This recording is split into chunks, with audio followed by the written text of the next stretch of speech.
Florida treasure hunters' rare find buried on beach includes possible Roman-era coins. You never know what you're going to find on the beach. Most of the time, it's a bunch of overweight people sweating and trying to get a tan, screaming kids and greedy seagulls. But for a chosen few beachgoers, the real treasures lay below the sand. These people are armed with metal detectors and a dream. Hit the beaches regularly in search of real, honest-to-goodness buried treasure. Holidays in particular are a real good time for those who wish to find treasure beneath the Florida sands. These days, it seems like Frank Abro is forced to agree. Average scavenger. It was an ordinary morning for amateur treasure hunter Frank Abro. It was May and many folks had come down to the Sunshine State in order to take a little sun and enjoy the surf. Frank was an avid scavenger and knew as well as anyone else that more beachgoers meant more misplaced treasures. Beachcombing. Most days all Frank could find were rusted pennies, broken sinkers, bottle caps, and the occasional piece of basically worthless jewelry. Beachcombing is not for the impatient. Like so many things, it's a numbers game. The more time you put in, the more miles of beach you comb, the more likely you'll be to find something valuable. 18 targets.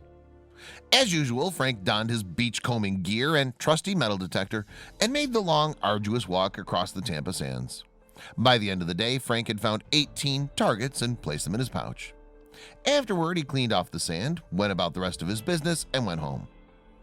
Inspecting the haul. Frank had cleaned himself up a bit more and sat down to inspect the small metal items his metal detector had led him to. At first, he wondered if the coins were little more than just foreign currency some tourist had lost from their wallet.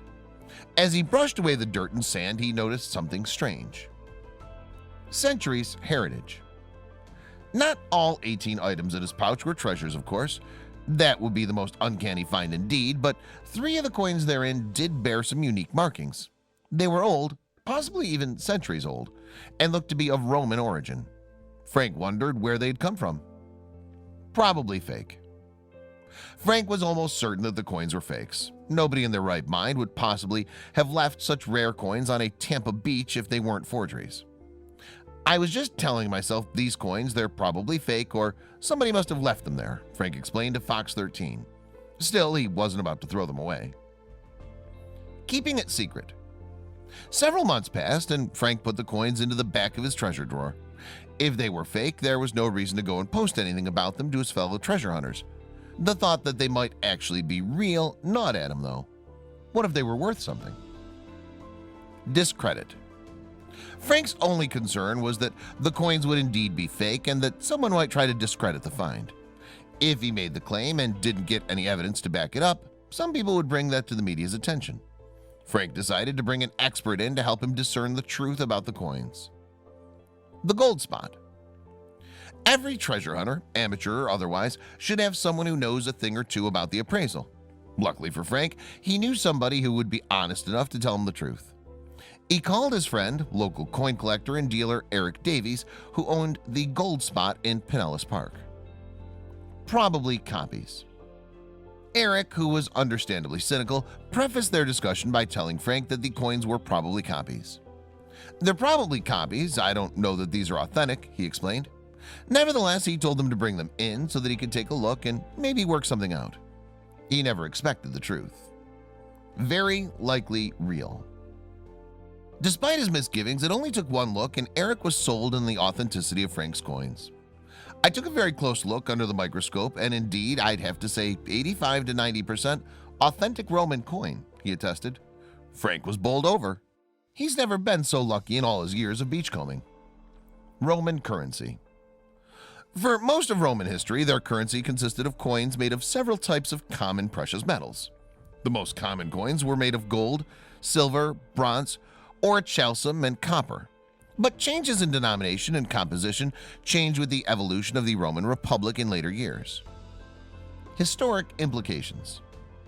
In Frank's mind, the historical implications of the discovery were far more important than the potential value of the coins themselves.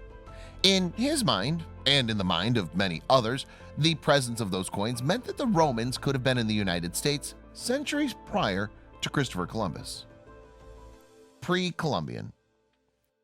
The implications that there could have been Romans here in the United States prior to Christopher Columbus is crazy, Frank explained.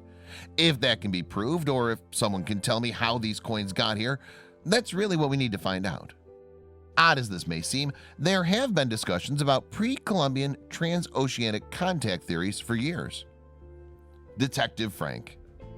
Currently, Frank Abro is working to find out the true intrinsic and historic value of the coins he discovered. Despite Eric's affirmation of their authenticity, this is still a mystery centuries in the making. Frank is determined to solve it, though, and will continue to search for even more treasure in the meantime. Other discoveries. Frank Abro isn't the only Floridian treasure hunter in recent years to discover a valuable treasure trove beneath the Sunshine State, however. Fellow treasure enthusiast Eric Schmidt has metal detector that's a bit more advanced. It's able to locate treasure miles beneath the ocean surface. The worth. When he heard a ping about 15 feet down, he didn't think he'd found much. However, Schmidt ended up finding a sunken cache of 52 gold coins from 300 years ago. These coins together were worth more than $1 million. The star of the entire haul was an extremely rare coin known as the Tricentennial Royal, minted in 1715. Something Eric Davies would no doubt love to get his numismatic hands on. Check out these other videos from Let Me Know. If you haven't made the move to subscribe to our channel, all you need to do is click on that red subscribe button. Thank you for watching.